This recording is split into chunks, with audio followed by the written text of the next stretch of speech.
अस्सलाम वालेकुम, मैं हूं शेख वकास। आज एक बार फिर 2 से 3 ज़बरदस्त अपडेट्स जांच पड़ताल और अहल हैं वालों के लिए।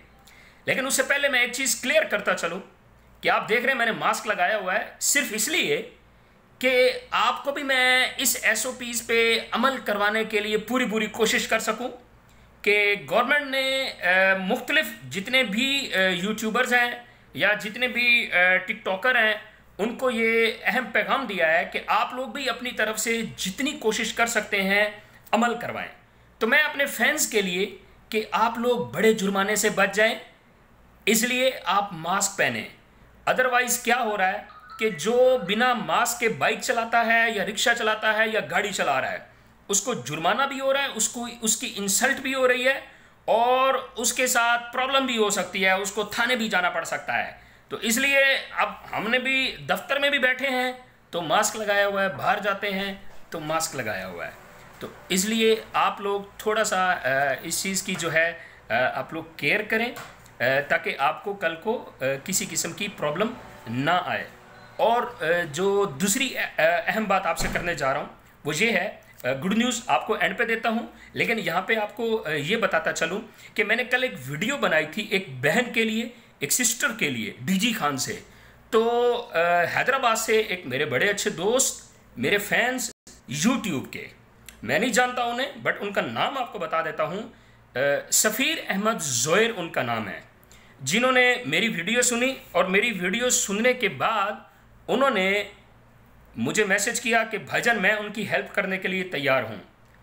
तो उनसे मैंने रब्ता किया, उन्होंने कहा वकास भाई मैं हेल्प करने के लिए तैयार हूँ, आप इनसे वेरिफिकेशन कर लें कि वो इस हेल्प के हकदार हैं या नहीं हैं। मैंने फिर उनको फ़ोन किया, उनके वालिद साहब से मेरी बात हुई उस सिस्टर के, तो वो हकीकत हकदार थे।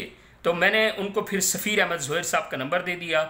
आज वो उनको जो उनका हक है, जो उनकी हेल्प है, वो उनको ट्रांसफ़र कर देंगे। सफ़ीर अहमद ज़ोहर साहब, मैं लाइव आपका शुक्रिया अदा करता हूँ कि आपने मेरी बात की लाज रखी। और बहन आप भी दुआ में याद रखना, अल्लाह ताला आपकी प्रॉब्लम सॉल्व करें इंशाल्लाह। अगर यही काम चलता रहा तो मैं पाकिस्तान में एक NGO बनाने के लिए तैयार हूँ। मैं अगर इसी तरह मेरी वीडियो बनाने से या मेरे कहने से लोग अगर एक दूसरे की हेल्प करने के लिए तैयार हो गए तो इंशाल्लाह मैं पाकिस्तान में एक ऐसी NGO बनाऊँगा जिसमें लोगों का फ़ायदा हो, लोगों का भला हो। तो ये मेरे लिए बाइस फ़ख्र बात होगी। जज़ाकल्लाह। इंशाल्लाह इसमें फिर मैं अपने ही फ़ैन से कहूँगा कि जो इस कार्य खैर में हिस्सा लेना चाहते हैं उनके नंबर नोट किए जाएंगे और जो हकदार होंगे उनको हम हक पहुँचाएँगे। और सबसे ज़्यादा मेरी कोशिश यही होगी कि जो मेरे फ़ैन्स होंगे उन्हीं से लेके मेरे ही फ़ैन्स को दिया जाएगा जो हकदार होंगे। जज़ाकल्लाह। अभी आते हैं अपने असल मकसद की तरफ। मुझे कल से ना 2-3 SMS रिसीव हो रहे हैं कि वकास भाई हमें मैसेज पहले आया कि आप नाअहल हैं, जो ऑनलाइन रिकॉर्ड हमने चेक किया, फिर शाम को चेक किया तो मैसेज मिला आप अहल हैं। अच्छा, फिर किसी ने कहा जी वकास भाई हमें मैसेज आया कि हमने जब ऑनलाइन रिकॉर्ड चेक किया तो पता चला कि आपकी जांच पड़ताल हो रही है। लेकिन वही जब हमने शाम को चेक किया तो हमें भी मैसेज आया कि आप अहल हैं। तो वकास भाई ये क्या सीन है, ये क्या हो रहा है? आप अहल हैं या आप नाअहल हैं या आपकी जांच पड़ताल हो रही है या आपको मैसेज आ रहा है कि आप इस प्रोग्राम के लिए अहल हैं, जाके बैंक से पैसे ले लें, मुतलका ब्रांच में चले जाएं, कुछ भी आपको वहाँ से मैसेज मिले, जब तक 8171 से SMS नहीं आए प्लीज़ आपने फॉलो नहीं करना।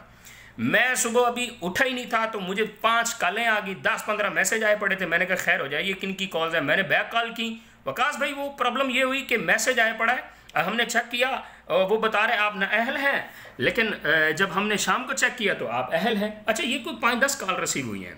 अब ये पता नहीं सॉफ्टवेयर ही किस तरह बना हुआ है, मुझे इस बारे में मालूम नहीं है, लेकिन मैं आपको क्लियर कर चुका हूँ कि जब तक आपको SMS नहीं आए 8171 से, तारीख वाला SMS जब तक आपको नहीं आए आपने अमल नहीं करना।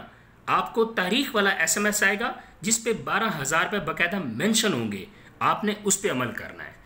ठीक है जी, जज़ाकल्लाह। दुआ में याद रखना।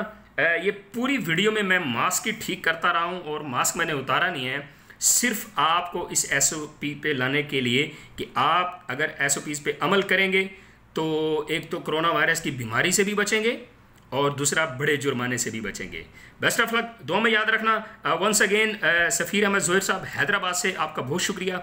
आपने मेरी एक कॉल पे डीजी खान की बहन की मदद की। अल्लाह ताला आप सबको सलामत रखे। इंशाल्लाह मिलते रहेंगे, इसी तरह खूबसूरत बातें होती रहेंगी। जज़ाकल्लाह। आप सबका छोटा भाई शेख वकास।